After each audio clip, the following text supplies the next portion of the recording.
Yeah, it's cool, dude. It's cool. Honestly, it has its pros and cons, like with anything. It's cool because you're working with like the really top end people, like high quality people, like Michael Baumler. Honestly, to be in a room with that guy every other Tuesday, Right. it's money. It's nothing short of money. You know what I mean? He tells you all these little secrets and, I mean, just tips, but like they're not even real estate tips. They're kind of just like life tips. Yeah. Right. So how do you conduct yourself? You know, how to maintain your stress levels. How to figure out what's the most important while you're doing this, right? Because like sales are great, but enjoying the sales makes you do way more and then it's way better. No, it's true. Joe Asensio, you know, that guy did like 80 transactions a year, 100 transactions a year while entertaining another business. So like the time management skills were like crazy. And then, you know, he talked about like managing stress. Right. So it's so different to see like... It's good to see top quality agents and how their structure is and their life and how they manage everything. That's the thing, you talk to a guy who has done it, right? Yeah. 40 years in the business, he's done it, he succeeded in what I consider success. Absolutely. And then you hear what he has to say about it. He's like, you know, I wouldn't have gone that hard. I would have like handled myself better. I would have spent more time with my family. I would have stressed a lot less. And it's just like, okay, what's the goal? What's the goal? Why are we working? Are we working for money or are we working to be happy? Yeah. I feel like it's easy to say that in the beginning, like afterward, like hindsight 2020. You know, I should have done less or I should have done this. But, you know, in the moment, you're hungry for it, right? Like, why are you doing it, to your point? It's definitely better than making a lot of money. The money helps you helps a lot of things, right? Yeah. Makes things easier, that's for sure. But you shouldn't hate doing it though. Like if it's really bothering you, then maybe you need to reevaluate. But if the money's coming in, it can't be that bad. Overall, I like it here. Yeah. I definitely love it over the last place. Yeah, same. Right? Yeah. Definitely love it over. No, it's just different. I mean, you have more experience than me. You've been part of other brokerages. Like I think you were part of a bigger brokerage even before our last brokerage, right? A couple other REMAXes. Right. So our last brokerage was my first brokerage, so I had nothing to compare it to. You know what I mean? And I didn't mind it, honestly. I would have stuck there forever, but you know, change is always good. Now REMAX West is such a big brokerage, so much more experienced agents. They really want to see you do well. They have the resources in place to do well. So it's just night and day. I say to all the new agents, I say, you know, you're going to join a brokerage. You need to leverage the brokerage as much as possible. Yes. The best thing you can leverage at a brokerage is its listings. Sure, absolutely. So wouldn't you want to be part of the biggest brokerage who has the most listings? Especially, you know, everyone wants to sell luxury. So it's like, don't you want the most luxury listings? Sure, yeah. You know, don't you want to rub elbows with good agents? We were just talking, you know, you just saw Frank Leo upstairs. Yeah. No, it was like a God moment. We're all, like I'm just saying, like we're all people at the end of the day, but it's cool that, you know, you're rubbing elbows with guys who are doing a couple hundred transactions a year, right? Or you're in the same premise because you know, and it's like well aware in your mind that if this guy can do it with these resources, I have no excuse to do it because I have the same resources, right? Absolutely, yeah. When, you know, in the last place, like you can only do as good as the guy who's currently number one, which is a fallacy. I don't believe in that, but it's really hard to break through that like limiting belief. Yeah, the bar's lower for sure. And there's no fault of any specific brokerage, but it's just, you know, it is what it is, right? It makes you just seeing others do well makes you want to do better as well, right? And pursue. Mm-hmm. It's also nice to see, you know, guys like Frank Leo, there's other amazing top producer agents, just seeing what they're able to do and how they do things, the marketing, the messaging behind it, you know, it's inspiring, right? Yeah, but I think that's the coolest thing is, you know, you're rubbing elbows with guys who are top producers like Frank Leo, like you just went upstairs. Yeah. It's actually the funniest thing because people, like, you're not the first person to come to me and be like, oh my God, I saw this guy upstairs. And I'm like, yeah, he works here. Well, because I've seen, it's just weird because, you know, you see someone everywhere but never in the flesh. I hear him on the radio all the time. I listen to News Talk 10. I hear his radio ads. I see his billboard posters. I see his signs everywhere. Online marketing, this and that. But just to see him in actual person is just interesting. It kind of goes like full circle. You know what I mean? Yeah. It just like, that's the biggest way you can put it is, you know, it's really hard to break through that limiting belief. Like I can only do as good as the guy who's doing the best here at the brokerage. Sure. But when you see guys who are killing it, doing 200 transactions a year with the same resources that you have, it makes that belief like come into effect a little bit more and allows you to do better. You know, if you're in a brokerage where, you know, people are doing really well, like Frank Leo, who we just saw upstairs, you know, it gives you that belief that you can hit the 150, 200 transactions a year with the same resources. So do I like it here? yeah, I love it here. I probably wouldn't want to be anywhere else right now in my career. No, I agree. Right. I also get a lot of intrinsic motivation to continue working here because I work with a lot of the new people. Right. Right. A lot of the new talent, as I like to call it. So I take guys from like, who just got their license to, I'll probably fast track them what I think is about 1.5 to 2 years. Right. In 10 weeks. And I could see them coming in and just being like really appreciative of the whole thing. No, absolutely. No, it's encouraging to see the fresh blood, that what the potential is, and you're a great mentor to them. So like you just had that guy, Michael, the other couple of days. I thought he was great, young guy, motivated, hungry for it, I don't know if I'm a good mentor. I mean, I like to think so. I mean, before I got into this, I wanted to become a teacher. Okay. So I kind of scratched that same itch by doing my little program here. Yeah. At the brokerage with the new talent. But I don't know. I don't know. Some guys don't have it, man. No, of course, yeah. Right. Honestly, like some guys don't have it. Some guys do have it. Some girls have it. Yeah. Right. Some Depends girls on your teaching style too, and how others learn and stuff. Like me personally, I learn by I like to watch and observe and see, more visual learner. So I've always watched you and stuff when you make calls and stuff, and how you handle certain situations. I always thought that was beneficial to me, but some people might respond differently. It just depends. Yeah, I mean, we just did that last week, right? Yeah. We're in the same room making calls. Yeah, exactly. And I love that. And I was telling Michael, the industry's so hard. So when you're making calls and you're constantly getting told no, like that, I get to turn to you and Michelle and we kind of like just laugh it off. Yeah. Oh yeah. You know what I mean? Yeah, It makes I can continue to take the no's, right? Absolutely. But that's the same reason why a lot of people like flake out. It's because they don't want to. First off, do the calls. yeah. First off, do the calls. Second, they don't want to get told no. Right. Over and over and over again. Right. And we find like we like laugh about it a lot. I feel like me, you, and Michelle like always laugh about it. Oh yeah. Matthew. Always something to laugh about in this industry. Yeah. And like, there's so many kooks, right? Oh, yeah. Because everyone needs a house. Yeah. Everyone. Right. So you deal with all the funny people, you deal with all the crazies, you deal with all the you also deal with brilliant minds, you know what I mean? You also deal with a lot of good people. So there's like good things and bad things everywhere. I think that it's relevant what industry you're in. You're going to find some kooks. Absolutely. But because everyone needs a house, maybe we find a little bit more. Yeah. Oh, yeah. Especially we're a people business and you have no choice but to get out in front of them and deal with them directly, right? Yeah. So it's cool, man. Honestly, no one's ever asked me that question yet. It's been a year. And it's like, do you like it here? It's like, I like it here. I love working on the Mete team too, though. Right. Like I honestly, like I have my little home office too now.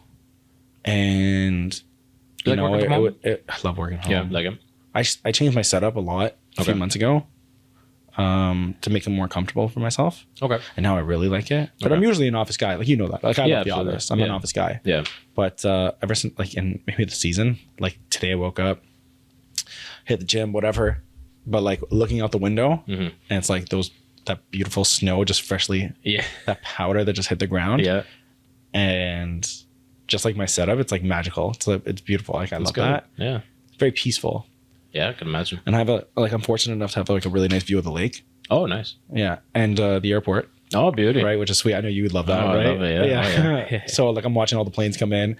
And it's really nice to like just look out the window and just kind of take yourself away from it for a few minutes, especially while you're doing those calls, because like otherwise you get dragged in it. Yeah. Right? Sounds like an inspiring view you have there too. It's cool. Yeah. It's cool. So I really like doing the calls there. I find I can work longer. Okay. And then multiple times a day. So usually I'm always trying to hit like, I'll break my segment into like 40 dials. Okay. So every 40 dials, I'll take a break. Right. Or whatever. That might just be the session. Sure. Right. So usually it's a 40-minute session to start the day right off the hop. Okay. And then if I want to do another one, I'll take like a 10, 15 minute break, make myself a coffee, kind of just relax, look outside for a few minutes, journal, do the things that I'm doing. And then same thing at nighttime. Like I really like doing my calls probably around like 7 or 7:30 whenever the Leafs usually play. Okay. I'll have the game on. I can see the planes fly in. Oh, that's smart. Yeah. Yeah. Yeah. Right. And people are more receptive. Like I get way more answers around that time opposed to the morning. Okay. That's good. Yeah. Actually, that's true. I found when I call in the afternoon, like that other day there was like 2, 3 o'clock in the afternoon, people were answering more. And I guess in the morning, it's more of a rush to get to work or this and that. So yeah, I mean, I've been dialing for a decade now. I couldn't tell you the best time to dial. Statistically, it's Wednesday nights. Wednesday nights, okay. Statistically, it's Wednesday nights. Like that's the best time. Right. With my experience, but can you make an appointment at Tuesday morning? Yeah, of course you can make it. Yeah, right. And should you wait till Wednesday? Should you wait till Wednesday? Absolutely not. like speed to lead, right? If a lead comes in, Monday night, I'm gonna call them. You're gonna be all over that. Yeah. Now a lot of my business, and we'll share this as we go on, but a lot of my business right now is we're just focusing on expireds and for sale by owners. Right. And honestly, the for sale by owners has been good because it's a tough market. A lot of these people think that they can sell their house by themselves. Yeah. With no staging, with no photography, with no marketing, with not even a clue where to ad spend, you know what I mean? So like I'll come in there, just have a conversation with them. I'll share usually like a report on what's the highest demographic who's moving into the neighborhood. Okay, that's smart. So they can figure out who to advertise to. Right. And they still don't know who to advertise to. So well, at the end of the day, they have their own lives too. They're busy. I don't think I think everyone thinks that it's you snap your fingers and property sells. I mean, maybe you can make that case in the hot market, but even then there was still effort behind the scenes. It's hard to put in words exactly what us agents end up doing for the client. We kind of do everything and anything to get the deal done. Yeah. You specifically, honestly, I don't think there's a lot of people that do more than what I do. But like you got to be a close second. I appreciate that. Just because I've been doing it longer than you. That's the only thing, right? But like your listing presentation package and my package are like identical now. Well, I had some inspiration, but like they're pretty much identical now. Yeah. And to come into the game, because you've been like 4 years licensed, 5 years licensed? Yeah, I think it'll be my 5th year. Yeah. 5th year? Yeah. Right? Dude, 5 years licensed with that kind of presentation. Like I'm 10 years with the same one. Yeah. Right? Regardless. Well, I was built on the backs of giants, on the shoulders of giants I've been standing on. So yeah, but still, man, that's like a very impressive thing to offer because no one else offers it. And I tell the new talent all the time, like, if you guys had a listing today, how would you service it? They can't answer the question as well as they want to. Right. And I said, like, what would you do? And they're like, oh, I would do this, this, and that. I'm like, okay, who would you call for this, this, and that? Right. They don't know. And they'll be like, oh, I'll go on Google. I'm like, yeah, but by the time you get the listing, you don't have time to go on Google. No, it's got to be ready to go. You have to have like working relationships for someone to come in this weekend to do the thing that you need to be done. Yeah. Right. And it's Friday, just so you guys know when we're filming, it's Friday. So, yeah. So you need someone to come in tomorrow and like, there's sales that have to happen quick. You have to take advantage of quick markets. No, it's true. No, I don't feel like that right now. I feel like we kind of do have some time because the market is boiling, brewing. Yeah. Like right now, listing wise, I mean, if someone really needs to sell right now, fine. But if not, we're usually advising clients to, wait. Spring market seems promising. I think everyone, if you're on the market right now, I think you have to sell. Yeah. If you're on the market right now. Yeah. Otherwise, why would you? Like we had 2 listings we canceled suspended. Yeah. Because you want top dollar, right?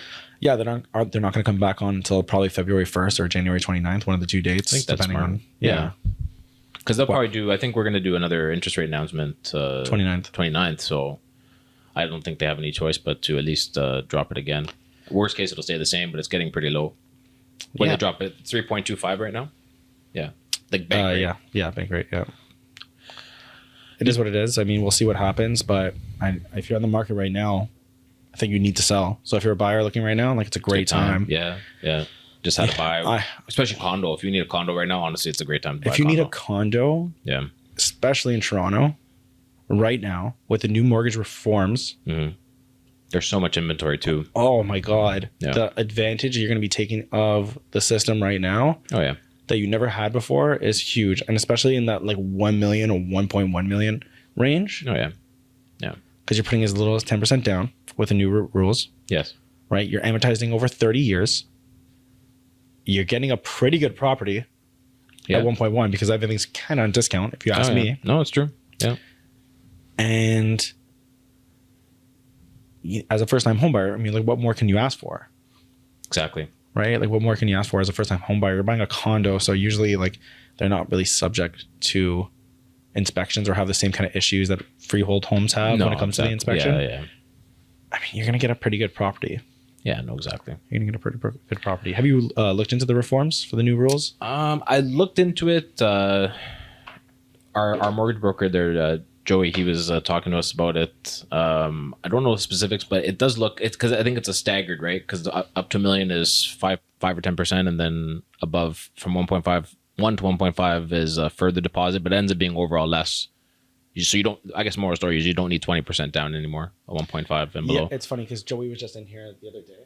Yeah. Joey's just in here the other day sitting in that chair. He's actually coming back later today and also going to be sitting in that chair. Beautiful.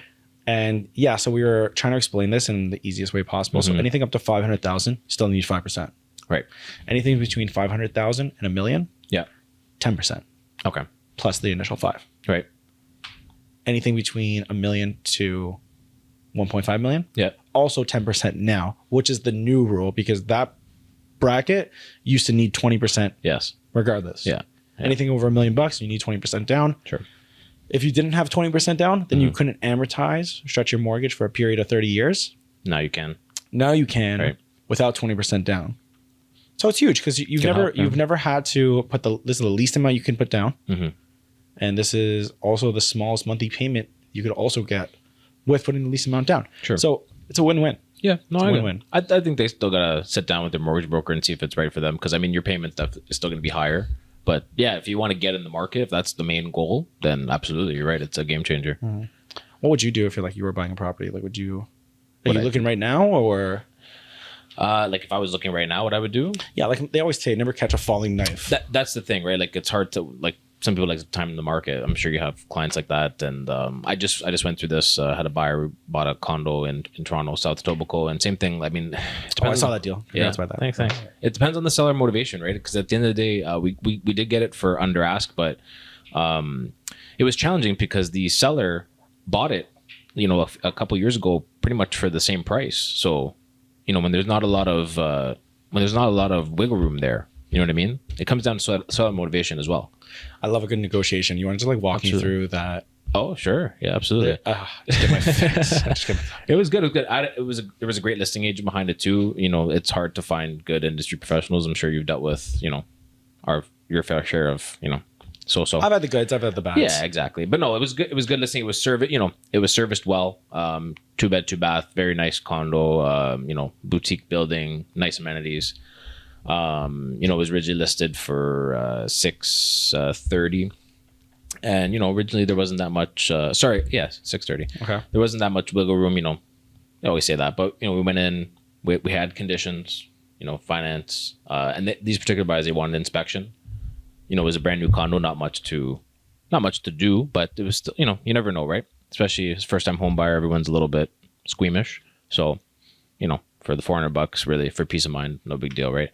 But what we were able to do is, to make things stronger, we said, okay, let's, I said to my buyers, talk to your mortgage broker, get a pre-approval, try and get things settled before so we can remove that condition. And this is why I think it's good to have us as a backstop. I always think us agents are a good backstop because their mortgage broker at the time said, oh, no, like, go ahead. You don't need the condition. And I'm like, hold up. Are you sure? Did you get like a final mortgage? Did you get like a commitment? Did you get something? And they're like, oh, no. Okay, so go back, confirm again. Because if we don't put this condition in, it could have repercussions for you, right? Yeah. So sure enough, all of a sudden, now, okay, no, put the condition in. Fine. So we did 3 days instead of 5-day condition. And the inspection. But the inspection, we already knew not going to be an issue. There was some back and forth. I had to do a lot of convincing, how we do. But actually, the buyers, they did a nice little love letter to the seller. Yeah, nice. And I think it did work. But it still took a lot of negotiating on both sides. This one was a pretty smooth deal, to be honest. The agent was good. He communicated, where the seller was at, and there wasn't too much wiggle room just because of their situation. But we're still able to get it for about $15,000 under ask. Right on you by like making sure you put that condition in. Yeah. Because you know what happens? You don't put the condition in. The mortgage broker says, "Oh no, I got it for sure. I got it. Don't worry. You don't need it. Next thing you don't have it. Yeah. And they come back at you, and they say, Matthew, why didn't you have us put the condition in? Yeah. Yeah. No, exactly. And it'll never fall back on the mortgage broker. No, of course not. Right? Because it's usually something that was lied to or misprinted on the application. Everyone's intentions were good, but just, it was just, we are always the backstop, right? Like our duty is to protect and promote the client's best interest, right? So it just said, all it took them to say, like, are you sure? They went back, they checked, okay, we do need the condition 3 days. No problem. And it's that type of market for it. You're putting conditions in, it's no problem. And you guys are closing soon? Yeah, February. So, yeah, not too bad. Is Joey doing the mortgage for that one, or is that a... no, they decided to use their own. Yeah. Yeah. They had like a connection with the bank, so... But no, definitely would have pushed Joey there. Yeah, no, Joey gets shit done. No, he does, yeah. Yeah, he gets shit done. He's willing to do things that not a lot of other people are willing to do. Get a lot of exceptions. Yeah. You know how it is, though. We make our recommendations. But I'm a little biased, but... No, of course. No, he's great. But you know how it is. We make our recommendations, but at the end of the day, the client does what they want. But, we could try getting Anthony to do to close the deal. Yeah, it's great. Yeah. It's he's great. amazing. he's saved us from a lot of tricky situations. So Yeah, man, it's just nice knowing that our trades get the job done. yeah, Whatever Yeah. situation, like the trades, white collar, blue collar, it doesn't really matter, but they get the job done. So I can sleep at night knowing no, that exactly. I pass your agreement to this lawyer or this inspector or Yeah. this mortgage broker, and it's like it's gonna be all right. And they're willing to work with you. You've worked with them before. They're open and accessible. They're willing to talk to you. Like I did a deal once, and they used someone else's lawyer, and that lawyer was not responsive. And then they were trying to blow it back on me, saying I didn't do something. But it's like, hey, I tried calling you, didn't get back to me. I had to put a condition in, so I made the best out of it. Mhm. But if I had that relationship, that was Anthony on their line, would have been a phone call, boom, done. Would have known exactly what to do. But sometimes we just have to make do with what's best, right? With what we have. I want to cycle it back to REMAX Yeah, because we're here, and Of honestly, course. you asked me that question to start this off. yeah.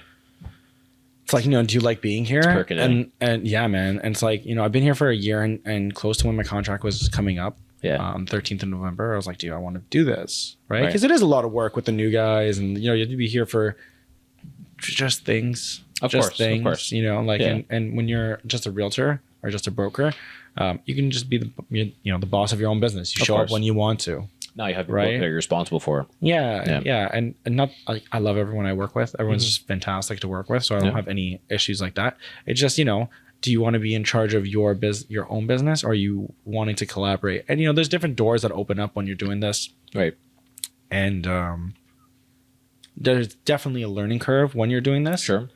But I don't really want to think about it that much anymore. So I'm going to pin it on you. Like, Oh, okay. and like, you can be completely honest. If it's not something that we like here, we'll just crop it out after. But like, No, what, for do, sure. you, do you like the brokerage? Like, I think we all like the brokerage. Everyone that moved over from RLP. No, I do. Sorry, but just before I say that, I'll just say before I forget. I think you're in a good position too, because you're like you're like the gateway of the new talent in this brokerage, and then that's even good for you for the brokerage. It's also good for you because you have a Mete team. You can see who's good, and if you need to, you can pick someone up. You know what I mean? That's awesome. That's an awesome position to be in. We have a lot of good new talent that I Yeah. like. Yeah. Like, there's a lot of guys and I'll say girls Of course, yeah. that come into the brokerage, and honestly, they're impressing me. Yeah. Right. No, it's Like the good. 10-week program that we do is like pretty hardcore, I would say. Mhm. Considering what we're asking from the Right.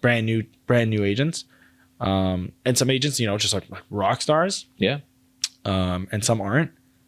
A couple of them, like Sadaf Sirjai out of the Thornhill office, like Okay. she's a rock star. Yeah. Honestly, I think so highly of her. She actually she collaborated with me on my listing out in North York recently. Oh, nice. Yeah, she's fantastic. And then I even love in the Kleinberg office, Michael Antunes. Oh, okay. You I've just heard met of him last week. Oh, Yeah, you nice, just met him nice. last week. Nice.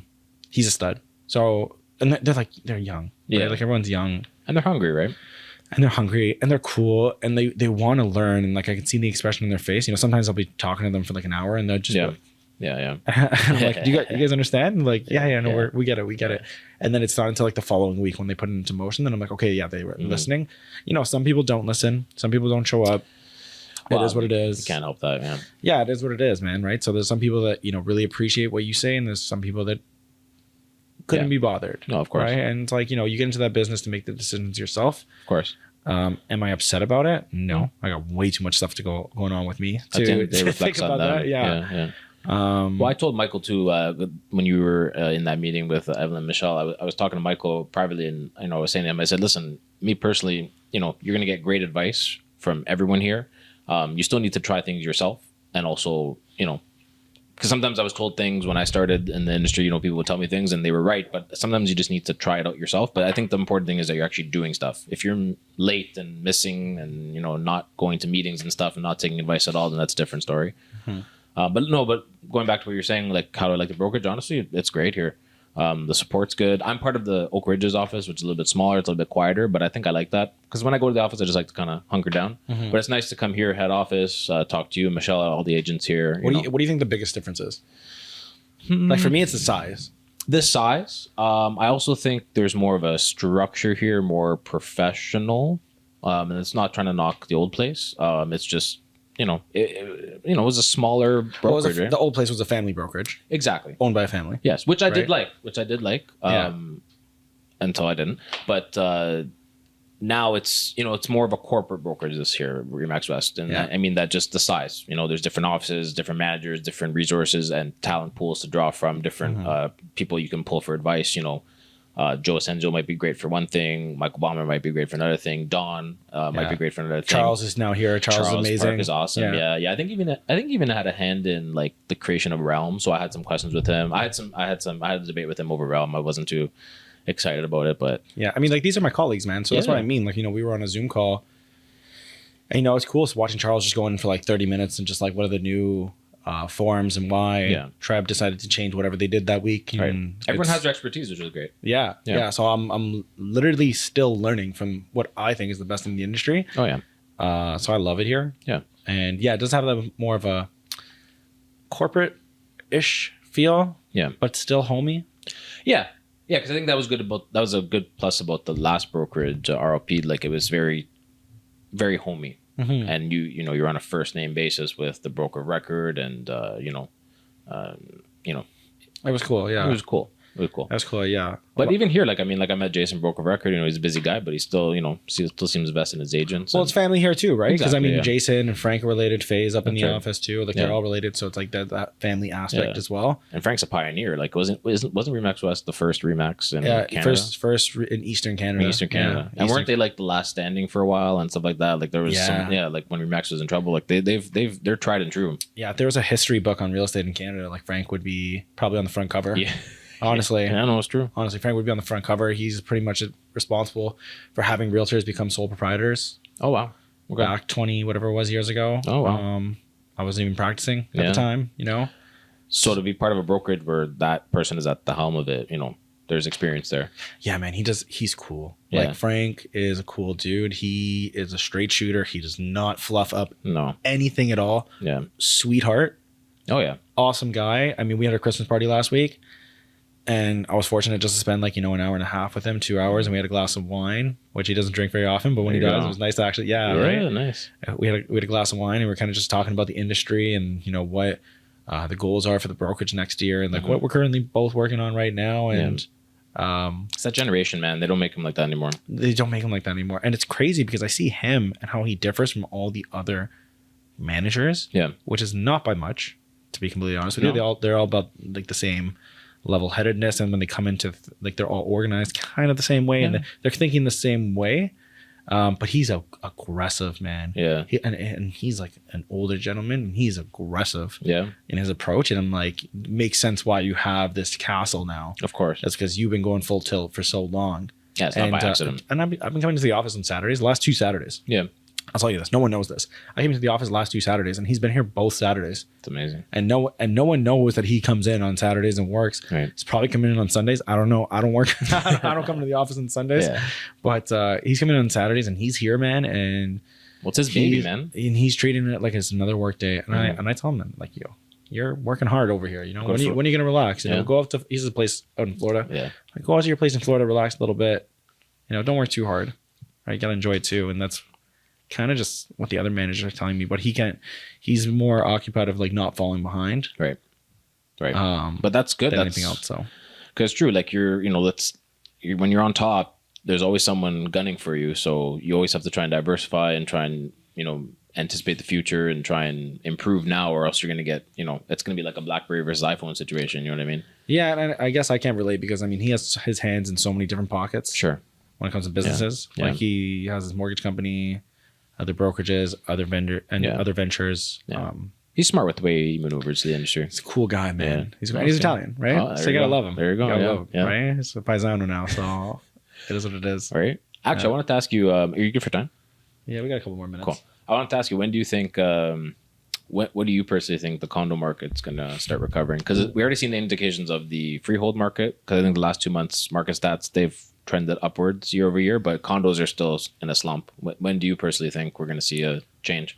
It has to make sense. Right? It has to make sense, right? There's a lot of inventory pre-con waiting to be released as well, so that can have an effect. It could take a long time. That's a big mess, yeah. Yeah, it could take a long time. Like I'm hearing 3 to 5 years. Unique properties, turnkey properties will do okay. Good layouts, right? Not shoe boxes. If you have an older condo with high maintenance fees right now, like good luck. Tough. Yeah, it's good luck. Tough. Yeah, it's not. No one wants that right now. No. Another thing is like, those basement unit townhouses. Yeah. It's not a desirable product. Like Even stacked, it takes a very certain individual to buy that, When do I think condo prices are going to come back? I don't know if they're going to come back. I think they kind of were inflated for a long time, and maybe they're just kind of settling down to what they should be. Sure. Especially pre-con. Pre-con was getting ridiculous. Pre-con's ridiculous, but Yeah. I mean, pre-con's like forecasted, and honestly, the sales of pre-con make me think that they were always okay up until within the last like year, 18 months, something like that, because now the sales haven't been what they always been. But if you go look back in the last like 7-8 years, pre-con used to fly off the shelf. Oh, yeah. Anything you can grab, you grab it. Well, because everyone thought the sky was never going to fall. And right. We've had so many conversations this year. I know you have too, just of people that bought pre-con mainly, and they want to either assign it or close on it and sell it, but it just doesn't make sense. A lot of people backing away from their deposit. A lot of people struggling to find an assignee. It's just, it's crazy. We've had so many, we've had like 10, 15 conversations, and we really couldn't help anyone. Yeah. So like, if you're asking when do I think condos are going to come back, I'm like, I don't think condos are ever going to come. Like they shouldn't come back to the levels that they were coming back to. I mean, not to say they wouldn't be that price. It's just the gap between other property and condos have to make sense. Of course. You can't have condos trading at the same price range as, the townhomes, the freehold townhomes. Exactly. Right? It doesn't make sense. No, it's true. So there has to be like gaps and bridges between the types of properties that exist. And, I don't know what the discrepancy between the two can be, but whatever makes sense right now, I think they make sense. Like condos make sense. If you look in the West End, like it's roughly like $1,000 a square foot right now. Whereas pre-con they wanted like 15. And they want 15, for the same West End, right? Yeah.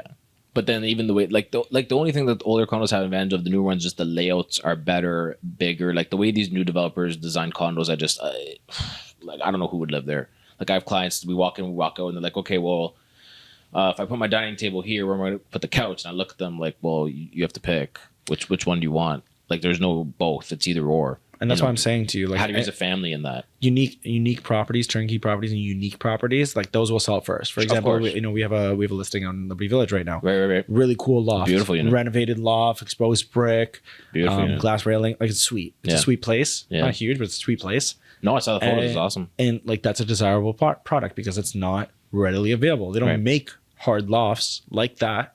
No. Anymore. No. So whatever you have on resale is what's available. So those kind of products will move faster. And you serviced it well too. Thank you. Appreciate that. Those products will move faster than the cookie cutter condos that you're visiting right now by XYZ builder. I am. Yeah. Because they've already done them a million times over and over and over again. You know what I mean? And they're still doing them. And I don't want to call out a specific developer. Yeah. Because we're going to get blacklisted. We can't do that. But, it doesn't make sense to... How many 1+1 units have you seen with the exact same layout? Oh, yeah. There's a certain intersection of condos I'm thinking of. So right. Right. Like, get a little bit more diverse, make it a little more attractive. Like, well, they do it to maximize when the market was going through the roof. They were just maximizing their profit for investors and stuff. They didn't care. Like you see some of the layouts, like, there's like a little nook for a bedroom. It's like, what are you doing with this? If I see another den, a nook that's a den. A den, yeah. A 4x4 space in the wall that's like considered a den, I'll lose my mind. Right. I swear to God. Also, they'll call it a 2-bed, 2-bath, and like the second bedroom will just have like a sliding door, not even a closet. Like it's no window. No window. It's like, well, I think what they do is they try and get away with the sliding door is clear, so that's your window. I think that's how they're trying to get away with it, but it's not a bedroom. I'm gonna jump off the balcony. That's 30 minutes. All right, man. Yeah, that was good. Anything else you want to add? That's pretty good. No, we'll have to do another. I told you when we start going, we'll be here all day. Thank God we didn't have Michelle on this. Right? Yeah, if Michelle was here, we would have just kept rambling for days and days. Would have been a lot more aggressive too. Oh yeah. No, that's cool, man. All right, man. That was really good. But we did that. Matthew Surfilippi, REMAX West. Appreciate you guys for watching. We'll catch you next time. See you guys. Ciao.